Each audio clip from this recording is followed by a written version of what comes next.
Bien, aquí seguimos en Observadores, como lo adelantábamos antes de la pausa, está aquí con nosotros el senador provincial por Cambiemos, Nicolás Matiauda, bienvenido. Hola Sabina, buenas noches.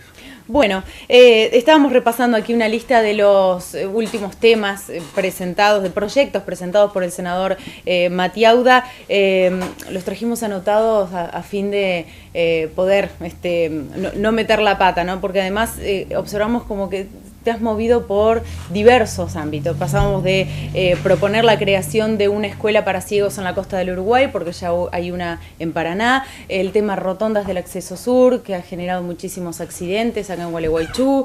¿Qué más? La promoción de la capacitación en primeros auxilios en los diferentes niveles educativos de la provincia. Es decir, de un punto a otro da la sensación que te has ido moviendo en estos primeros meses de gestión.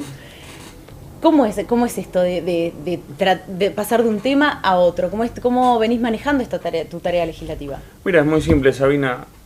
El contacto con la gente te trae las propuestas y las soluciones. Así que lo único que hay que hacer es estar cerca de los vecinos, escucharlos. Por supuesto que los temas que te proponen uno los tiene que analizar desde lo ideológico, desde la educación, desde lo cultural, desde las costumbres, hacer un análisis político de la conveniencia de los proyectos y por supuesto, bueno, una vez que toda esa discusión se da dentro del equipo de trabajo, avanzamos en la redacción de los proyectos de ley o proyectos de comunicación o proyectos de declaración que sean de interés del legislador. En este caso, bueno, me he movido en varios temas porque, bueno, todos los temas que he abordado han sido temas que me han parecido interesantes, no solamente para mí, sino también para los vecinos. O sea, el paso número 1 es hablar con los vecinos. Después trabajás con todo un equipo. Yo tengo un equipo de 6 personas que trabajan conmigo, 2 localmente, uno es Sebastián Castaño, el otro es Guillermo Navarro, que me hacen la parte de comunicación y el trabajo territorial. Y después tengo 4 personas más que trabajan en el despacho en Paraná, 2 vinculados al área administrativa y que me van llevando adelante todo lo que es la recopilación de material de trabajo, si se quiere decir, y 2 personas que están específicamente para la cuestión de asesoramiento legislativo. Sí, bueno, ese es el equipo de trabajo.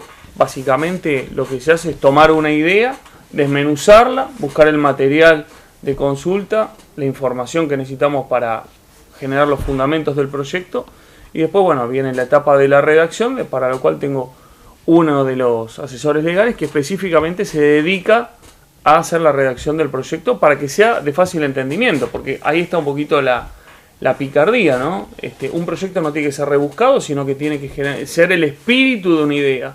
Esa idea tratar de plasmar realmente en una solución para el vecino. Y cuando ese proyecto tiene algún matiz ideológico, ¿consultás antes de presentarlo a ver si, consultás más arriba para ver si corresponde a la línea de Cambiemos en este caso?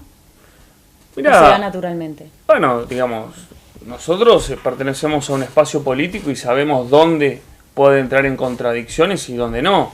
De todas maneras, yo creo que también está un poco la audacia del legislador de plantear algunos temas. Sin lugar a duda, el tema del proyecto de juego, que fue, yo diría, un proyecto políticamente incorrecto, finalmente tuvo la adhesión de todos mis colegas. Al principio estaban todos con el resquemor a realmente acompañarlo porque se planteó... Recordanos de qué se trata. El proyecto de la ley de juego que he presentado es un proyecto de ley en donde se restringe el acceso a las salas de juego a aquellas personas que reciben una ayuda por parte del Estado de manera mensual, puede ser el Estado provincial o el Estado nacional, y que además tengan una doble imposición que es además una deuda con el Estado, con el área de rentas, la parte de tasas municipales, deudas judiciales o deudas financieras informadas. Y eso, bueno, lo hice pensando precisamente en la optimización de los recursos del Estado en cuanto a la ayuda social que reciben muchas personas que están con sus necesidades básicas insatisfechas. Y yo entiendo que una necesidad básica insatisfecha es garantizar la alimentación, la educación y la vestimenta de un ser humano o de cualquier vecino. Y entonces nosotros veíamos, y esto sale de la inquietud de un vecino de la ciudad de Gualeguaychú, lo cual después tuve que hacer la ampliación con los trabajadores de las salas de juego, donde se veía que había un aumento de la participación los días básicamente en donde la gente recibía las asignaciones sociales. Y una asignación social es un dinero solidario de otros contribuyentes que también hacen el pago de sus impuestos, precisamente para que el Estado pueda estar presente garantizando la presencia, la asistencia para cubrir esas necesidades elementales de una familia. Y muchas veces me planteé esa contradicción de que se puede dar el caso de que aquellos que reciben una asignación terminan despilfarrándola sin control tal vez en una sala de juego. Y hoy las salas de juego tienen la particularidad que han dejado de ser salas de juego o de juego de azar para transformarse en salas de extracción de recursos de la gente, de todo tipo de gente. Pero básicamente yo tengo que ser responsable o bregar justamente por ser eficiente en el uso de los recursos que el Estado le da a aquellas personas que no pueden cubrir esas necesidades básicas. Y eso generó toda una discusión que se va a dar seguramente en la Cámara de Senadores, después se dará seguramente también en la Cámara de Diputados, pero que bueno, hoy ya al menos ha entrado como proyecto y va a ser tratado seguramente en un trabajo de comisión en los próximos días en la Comisión de Legislación General. Bien, justamente te iba a preguntar cuál había sido el destino de todos estos proyectos que habías elaborado. Todos estos proyectos, el proyecto este que hablamos recién está en la Comisión de Legislación General, también bueno, el proyecto que presenté sobre Marca Entre Ríos, que lo habíamos comentado hace algún tiempo en el programa tuyo radial. Hay el proyecto de la creación del Instituto de Desarrollo Productivo, es algo que está a punto de presentarse. Hay otro proyecto ahí que está también en poquitos días lo presentamos, que es un proyecto vinculado a la creación de un fondo anticíclico para ayudar a los productores agropecuarios en caso de problemas climáticos como hubo este año, en donde el Estado lamentablemente por la falta de capacidad financiera ha estado prácticamente ausente o con montos muy chicos, lejísimos realmente de las necesidades de los productores agropecuarios. Así que bueno, hay muchísimos proyectos que bueno, que no son solamente míos, sino que también de mi bloque, al cual represento, que bueno, que están por supuesto en tratamiento. Pero bueno, venimos de 3 semanas de receso legislativo, así que lamentablemente el ritmo recién lo vamos a empezar a tomar a partir de la semana que viene. Hablando del bloque, ¿qué pasa con las juntas de gobierno? Porque por un lado, hace unos días el diputado Ken Eteman nos hablaba de propuestas de elevar a comunas a las juntas de gobierno. Por otro lado, también el Poder Ejecutivo está presentando proyectos para aumentarles el sueldo a los jefes de las juntas de gobierno. ¿Cuál es la situación? Vos que te movés por el departamento, que estuviste muy bien electoralmente en el departamento precisamente, ¿qué es lo que crees mejor, correcto para el bien de la gente que vive en las juntas de gobierno? Las juntas de gobierno son los gobiernos locales, los gobiernos más chicos. Hoy son delegaciones prácticamente del Ministerio de Gobierno, que depende del Poder Ejecutivo de la provincia, que si bien son electivos los cargos, en definitiva lo que no tienen es esa autonomía que precisamente lo que le permitiría en el proceso de transformación de junta de gobierno a comuna es llegar más rápido a la asistencia del vecino.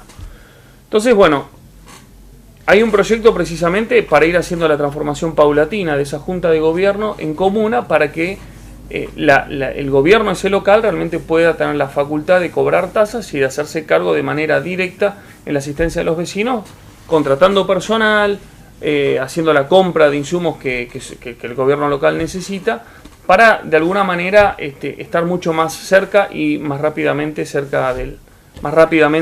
en contacto con el vecino. Interinamente, nosotros lo que hemos logrado como bloque ha sido la media sanción de una ley hace aproximadamente 3 semanas atrás, en el marco del endeudamiento que tomó la provincia de Entre Ríos, digamos, con el gobierno nacional, para que 300 millones de pesos digamos, de ese endeudamiento que tomó la provincia estén destinados de manera directa a la asistencia de las juntas de gobierno y sobre todo a lo que es el equipamiento de las juntas de gobierno. Porque yo no sé si ha sido por una cuestión ideológica o por un desconocimiento de la realidad del sector agropecuario. En el último gobierno, sobre todo en el gobierno de Sergio Uribarri, las juntas de gobierno han estado prácticamente abandonadas en cuanto a recursos destinados a cubrir las necesidades básicas de los gobiernos locales y mucho más en lo que ha sido o el equipamiento de las juntas de gobierno. Digo, equipamientos son básicamente tener el camión para hacer el vaciamiento de los pozos ciegos, la pala niveladora para mantener los caminos dentro de las juntas de gobierno y los aledaños, los caminos rurales, poder mantener de alguna manera, qué sé yo, las banquinas con su pequeña esmalezadora, tener la posibilidad de hacer el mantenimiento de la red de iluminación de los pueblos. Bueno, eso básicamente es parte de los recursos que hoy estamos defendiendo, que se han defendido el otro día en el Senado de la provincia. Y el aumento del sueldo para los presidentes de junta de gobierno también, porque eso tiene que ir acompañado también de una remuneración. Hoy los presidentes de junta de gobierno reciben 700 pesos mensuales. Decime vos quién puede cumplir una función de responsabilidad con 700 pesos. Nadie, porque no alcanza ni siquiera para hacer el primer viaje a Paraná, para ir a gestionar frente a la coordinación de juntas de gobierno las cuestiones mínimas que necesita una comunidad. Entonces, bueno, me parece que ha habido una reparación histórica en esta transición entre junta de gobierno y comuna, que bien vale la pena destacar, y por supuesto que tenemos que acompañar para que esto se termine de materializar en la definitiva constitución de las comunas. ¿Crees que efectivamente se va a poder elevar de junta de gobierno a comuna, o directamente el proyecto del Ejecutivo de aumentar el sueldo al jefe comunal? No, las dos cosas. Al presidente de la junta de gobierno hay que reconocerle a través de una mejora de su remuneración el trabajo que viene realizando hasta el momento y que va a seguir haciéndolo. Por otro lado, el paso de junta de gobierno a comuna me parece que es muy importante.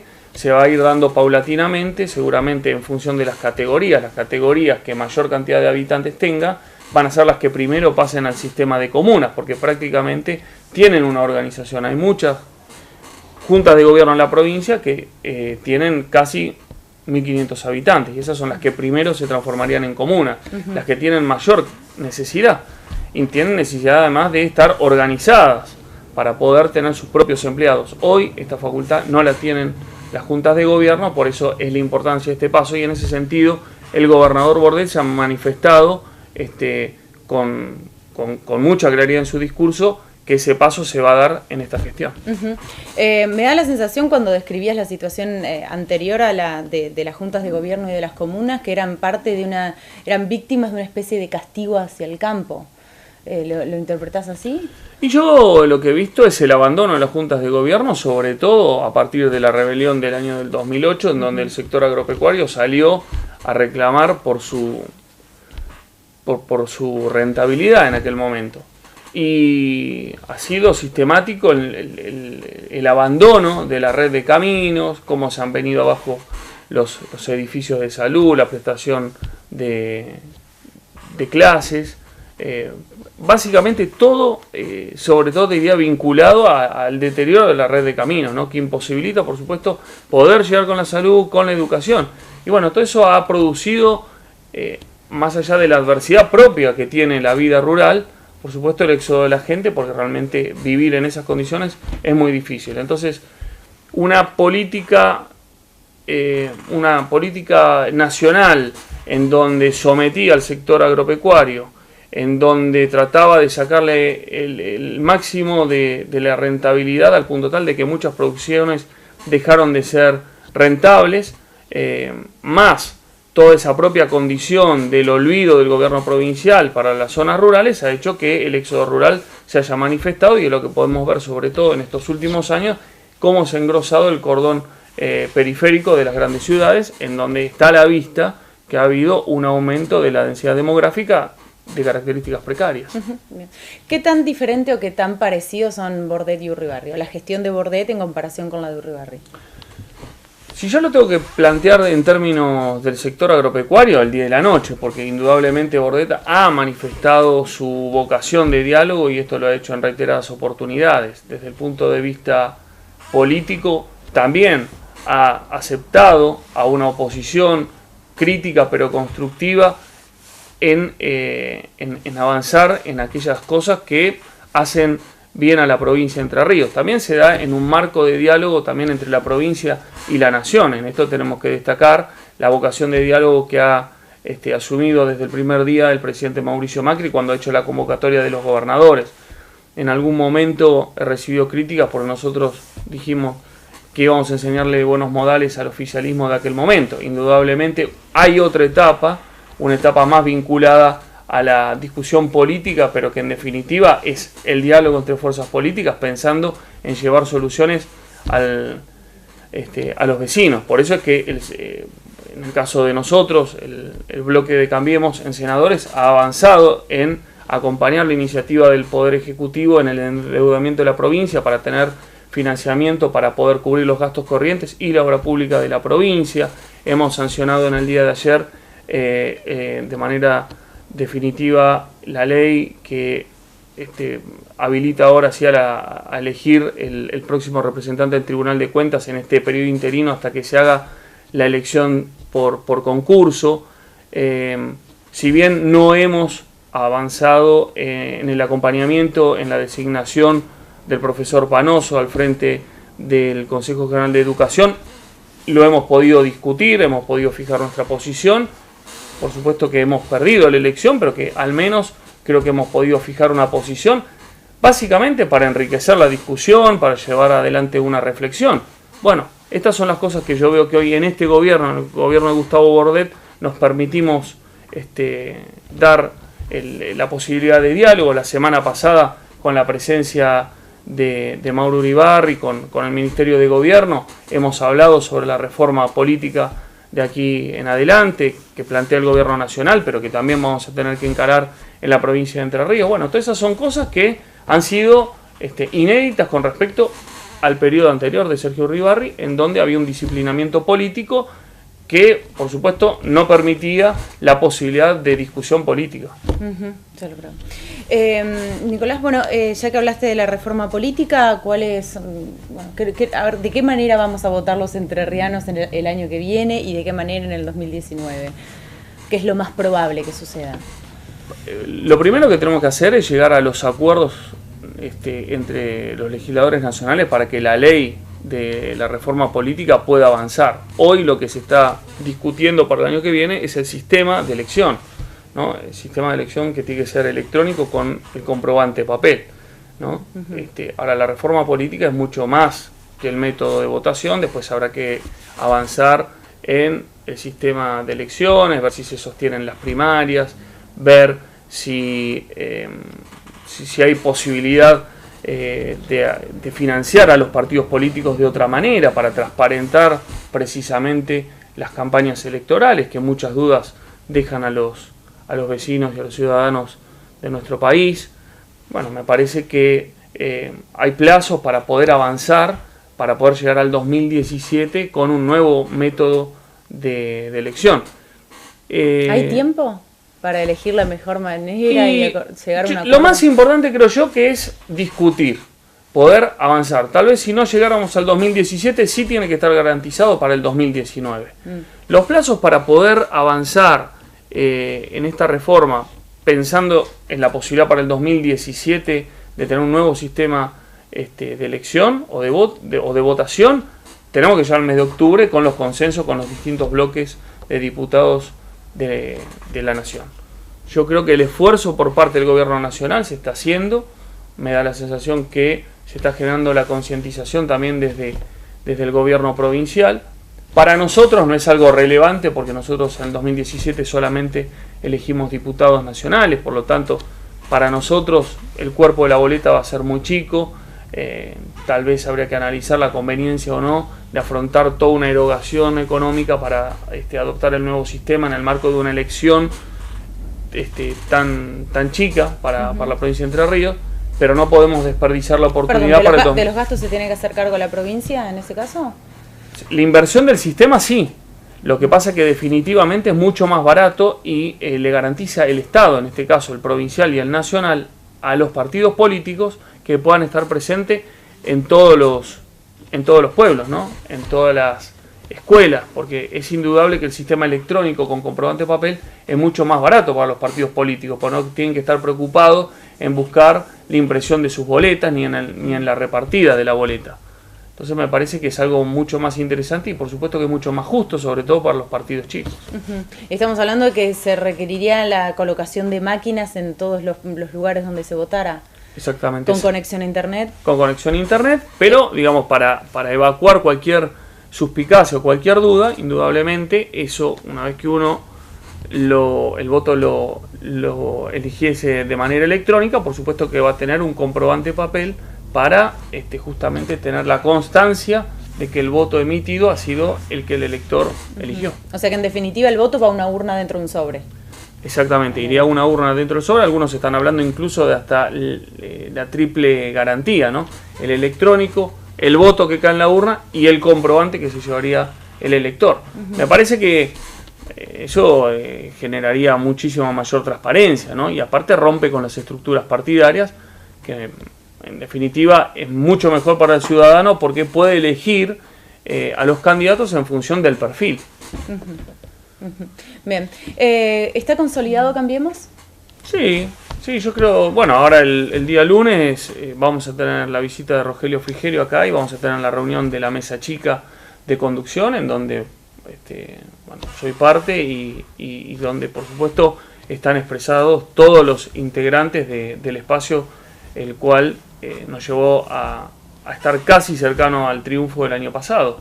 Yo creo que hoy en la provincia de Entre Ríos hay dos espacios, ¿no? El oficialismo y el bloque Cambiemos, y esto lo vemos en la representación que hay tanto en la Cámara de Diputados como en la de Senadores, en donde los bloques funcionan a pesar de su heterogeneidad en unidad. Así que eso yo creo que es una etapa superada. Creo que por supuesto se va a dar la discusión porque esto no deja de ser un frente electoral y me parece que muy bien los partidos políticos tengan su propia discusión intrapartidaria, pero hemos entendido, creo yo, la oposición, de que llegar a una construcción política atomizada no ha sido una buena idea. Todo lo contrario, la atomización de los partidos políticos lo único que hizo fue la fragmentación de la propuesta opositora y en esto yo creo que el kirchnerismo nos ha dejado una gran enseñanza. Por eso es que, bueno, los partidos políticos hemos hecho un trabajo para poder lograr el entendimiento necesario para no diseminar la propuesta opositora de cara a un proceso en donde la democracia tiene que estar representada por partidos. Lamentablemente los partidos políticos han perdido un poco de presencia y bueno, esto hoy viene a ser reemplazado, suplantado por esta construcción de frentes en donde, si bien con algunos matices, nos vemos identificados en una construcción o en una visión de país en donde para algunos está más representada por el oficialismo de la provincia o lo que fue el proceso kirchnerista y por otro lado una nueva visión de la política en donde, bueno, el PRO y el radicalismo son parte del eje central de esta propuesta alternativa. Ya que lo mencionaste, ¿en qué va a consistir la visita de Frigerio? Bueno, uno va a ser la reunión de la mesa política provincial en la ciudad de Gualeguaychú. Vamos a estar visitando el Sanatorio Agos porque entendemos también de que ha sido una innovación la creación de esta cooperativa de trabajo para demostrar también de que nosotros somos un espacio que trata de resguardar la fuente de trabajo, así que a través del trabajo que ha llevado adelante su interventor, que ha sido un interventor designado por la Superintendencia de Salud de la Nación, se ha podido hacer el salvataje de una empresa, no solamente pensando en resguardar las fuentes laborales de los trabajadores, sino también pensando en que cubre una necesidad muy importante en la ciudad de Gualeguaychú, porque entiendo que esta es una ciudad que está en una crisis de salud, porque vemos un hospital que no da abasto para cubrir las necesidades de la población, porque ha dejado de ser un hospital de la ciudad para ser un hospital regional, en donde la política de salud es lo más flojo que tiene el gobierno de Gustavo Bordet en la provincia, y bueno, que indudablemente necesita la ciudad de Gualeguaychú tener un sanatorio más para poder garantizar un cupo mínimo de asistencia, y esto lo hemos visto durante el cierre temporal de este sanatorio, cómo escaseaban las camas de terapia intensiva, cómo realmente hizo falta un centro de salud de estas características. Bueno, por último, Nicolás, no quiero dejar de preguntar de tu opinión acerca de todos estos últimos hechos, los allanamientos de la investigación en la familia de Urribarri, los allanamientos, la orden de detención de Bede Bonafini, José López. Bueno, esto viene a expresar un fin de ciclo en donde la justicia por fin se despierta. por supuesto que me da vergüenza ajena, sobre todo en hechos que han sido prácticamente a la vista obscenos, como el caso de José López, hechos que para mí expresan de alguna manera la corrupción que se ha sufrido, sobre todo en lo que ha sido todo lo vinculado a la obra pública en el gobierno anterior. Nosotros, sin hacer acusaciones, hemos visto cómo de repente hemos tenido que también en la provincia de Entre Ríos devolver los recursos, por ejemplo, de La Roque, producto de una sobrefacturación de 14 cuadras de asfalto, ¿no? Y esto realmente me ha dado un poco de pena ver cómo se han despilfarrado los recursos de los ciudadanos, ¿no? Cuántas cuadras más se podrían haber hecho, cuántos hospitales se podrían haber finalmente inaugurado. Bueno, por supuesto que uno, no, más allá de la opinión personal, está a la expectativa de cuál es el resultado de la investigación y en donde la justicia finalmente condene o absuelva a quienes hoy están siendo sospechados de graves acusaciones. Así que indudablemente, qué sé yo creo que la justicia, y en esto es lo que realmente me alegra, empieza a ponerse en marcha. Yo espero, precisamente porque soy un hombre de la política, quiero saber qué ha pasado con la fábrica de cosechadoras truchas que teníamos en Concepción del Uruguay, qué es lo que ha pasado con el asfalto de La Roque, quiero saber por qué otras obras no se han podido terminar. Y bueno, esto es un poco lo que quiero saber yo y lo que quiere saber la gente, para definitivamente ver qué es lo que le ha pasado a la clase política y por qué también se ha degradado al punto tal de que tenemos que ver con obscenidad cómo se tiran 9 millones de pesos a un convento de monjas que no lo era tal y que pareciera que fue todo una fachada hecha precisamente para robar con unas dimensiones, yo creo que en ningún gobierno antes vistas. Nicolás Matiaude, muchísimas gracias por venir a Observadores. Muchas gracias a vos. Bueno, hacemos una pausa y enseguida volvemos. Va a estar con nosotros el secretario general de ACMER Gualeguaychú, Diego Sánchez.